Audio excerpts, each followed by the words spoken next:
केला बेचने वाली चुड़ैल। एक बार की बात है, जादूपुर नाम के एक गांव में करतब दिखाती एक औरत एक रेड्डी के लिए गांव में आती है। आइए आइए मेहरबान कदरदान, खाइए रोहड़ा के ताजे ताजे केले। कभी खाए नहीं होंगे ऐसे केले, पीले पीले केले खाइए। ये कहकर रोहड़ा हाथों में 4 केले लिए उन्हें सर्कल में जोर जोर से हवा में उछालती हुई करतब दिखाती है, जिसे देखकर आसपास के सारे बच्चे अपने अपने मम्मी पापा से उस औरत के पास जाने की जिद करने लग जाते हैं।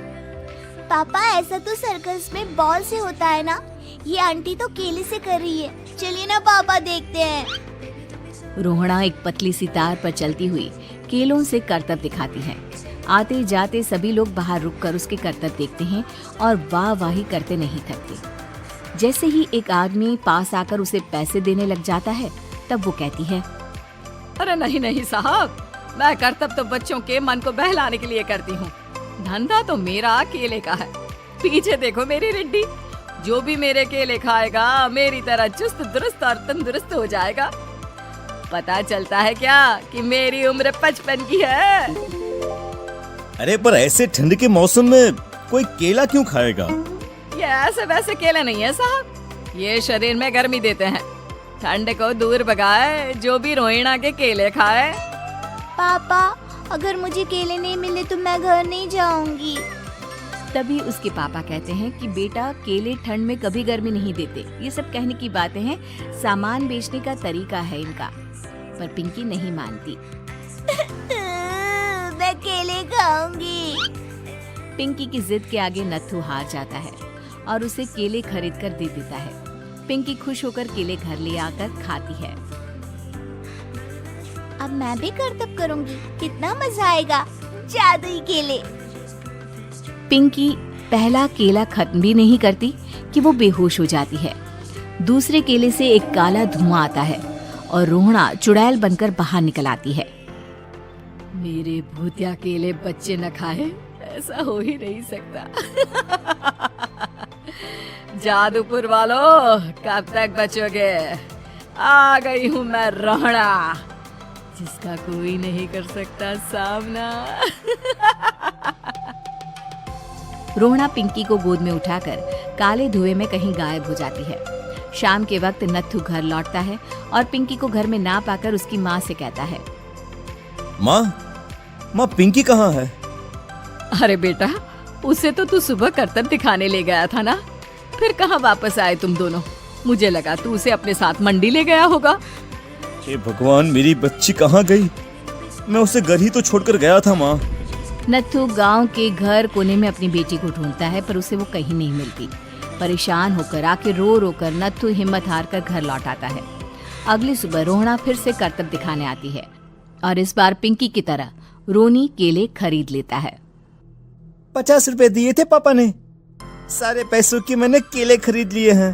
अब मैं भी आंटी की तरह ही करतबबाज बन जाऊंगा। यही सोचते हुए रोनी केले खाता है और पहला अकेला केला आधा खत्म भी नहीं करता कि चुड़ैल उसके सामने आ जाती है। मेरे साथ चलने का समय आ गया है रोनी। ये तो बस शुरुआत है। अब इस गांव के सारे बच्चे धीरे धीरे मेरे कब्जे में होंगे, एक बच्चा भी नहीं बचेगा। ये कहकर रोना रोनी को गोद में लेकर काले धुएं में अदृश्य हो जाती है। इसके बाद हर रोज गांव में से कोई ना कोई बच्चा गायब होता, पर ऐसा क्यों हो रहा है किसी को भी समझ में नहीं आ पा रहा था। रोज की तरह अपनी बेटी पिंकी की तलाश में नत्थू गांव के एक तालाब के पास बैठा रो रहा था। कहाँ गई मेरी पिंकी? शकुंतला के जाने के बाद एक वही तो मेरा सहारा थी। अरे उसकी आत्मा कोस रही होगी मुझे कि मैं अपनी बच्ची को संभाल भी नहीं पाया। नत्थू ये कहता हुआ रो ही रहा था कि तभी तालाब में से उसे शकुंतला की आवाज सुनाई देती है। कहाँ थी तुम शकुंतला? हमारी बच्ची और सारे गायब हुए बच्चे रोहड़ा के कब्जे में हैं।